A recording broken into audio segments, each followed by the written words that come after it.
What's going on, guys? It's Dan here. Time for another playing card deck review. We have the Victor Mauger deck. There was 4 different iterations of this particular deck, this vintage deck that was re-imaged and remade. This is the Mauger Blue Box replica.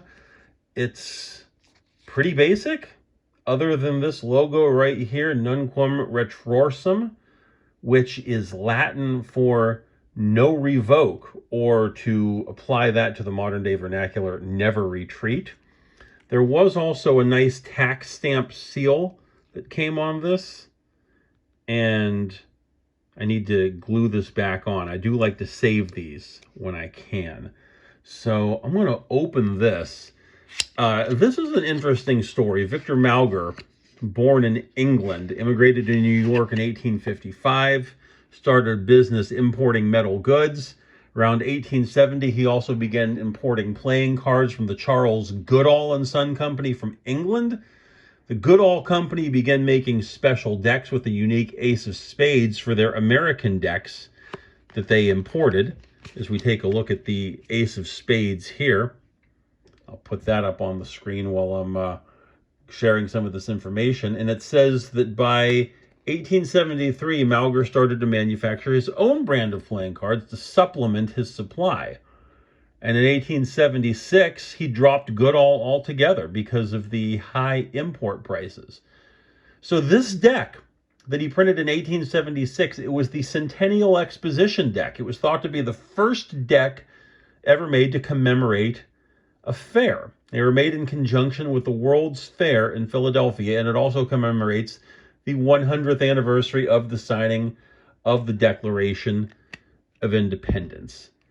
So this is very interesting here because to start off, you'll see it doesn't say A for ace, it says 1. The indexes, the corner indexes, had just started to be used around this time. And Mauger had the idea to kind of do things a little bit different. So I want to talk about the indexes. First of all, though, I'm jumping around a little bit. I'm going to show you the back of the cards.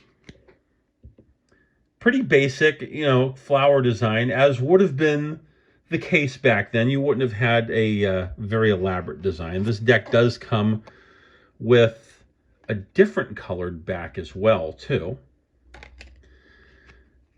We also have this card, American Playing Cards. This restoration of the 1876 original Mauger Centennial was done to pay tribute to its beauty and historical value. Restoration artwork done by Michael Scott of Home Run Games. And it's true, inside of the tuck box, as well as seeing some interesting sort of architectural artwork there, you can also see the logo there for Home Run Games on the tuck flap. And as was the case back then, only one Joker, and the Joker was just coming into popularity. Kind of a very old school, grotesque style of artwork. And you could see on the Joker there, it looks like, this is just my imagination running away with me maybe, but I see 2 jacks down there. The jacks of the Trump suit were known as the Bowers, the left and the right Bower, in a game called Euchre. And the Joker was actually introduced as the Best Bower, or the Imperial Bower, to add a little spice to the game of Euchre. So maybe I'm seeing a play on that there with the jacks, or maybe that's just my mind running away from me. Getting back to the cards, though, the indices appear in all 4 corners. So we've got the number 1 instead of A for ace. And I'm just going to turn through these kind of quick. We got a what I call as a fat pip design. I like the font. It's an older style font. I would almost call it almost a cash register font, like you might have seen on the old school cash registers, the old mechanical brass and metal cash registers back in the day. And I'll tell you what I like too, is we get to the 10. There's an X, not a number 10. It's just a little different, just something a little different. I really like the court cards, and I like that although it is a vintage reproduction, it's not by any means a standard USPCC court card. It's also obvious due to the artwork what kind of card it is and where it came from. It's obvious that that's a Jack of Spades. There's no question about that. It's obvious that that's a Queen of Spades. You don't see faces colored in very often on playing cards. I like that these faces are colored in, that we have some flesh tones there. We get to the diamonds now, and here's the other interesting thing. Victor Mauger, as a visual aid, thought that even though the diamonds would have the red color, just at a glance, looking at the colors, if you were holding your cards close to your hand, as a visual aid, instead of having two different red cards, he thought the diamonds should be orange. So, holding these, again, close and not having them fanned out, you could just see at a glance, oh, wait a second. Some of these are blue, some of these are orange. So the only black indices up here would have been the spades. The diamonds were orange. And I hope my camera is picking up that contrast. To my eye, it's clearly noticeable.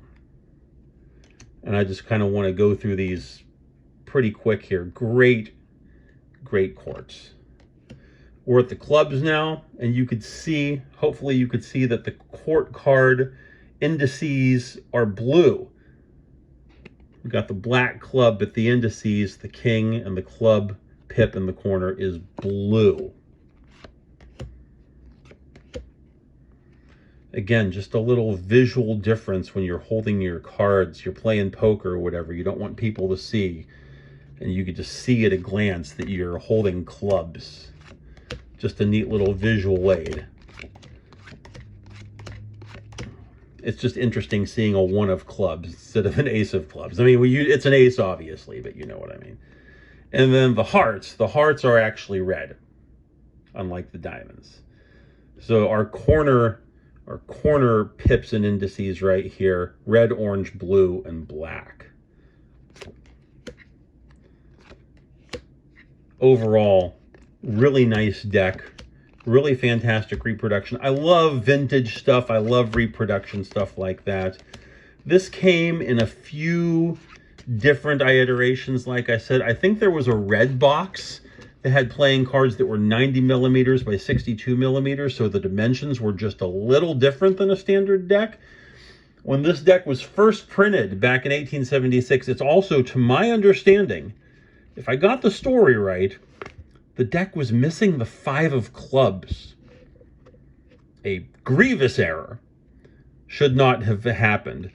And I just thought that was interesting, that Victor Mauger was so concerned with printing his own cards, but yet the 5 of clubs was left out. How can you make a mistake like that?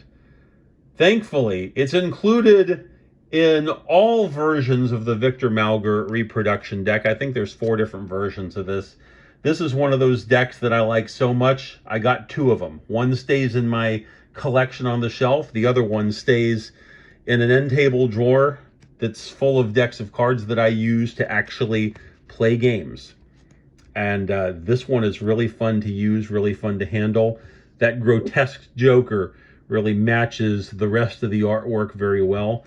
Victor Mauger Blue Box Reproduction. Great deck. That's been Dan with another deck review.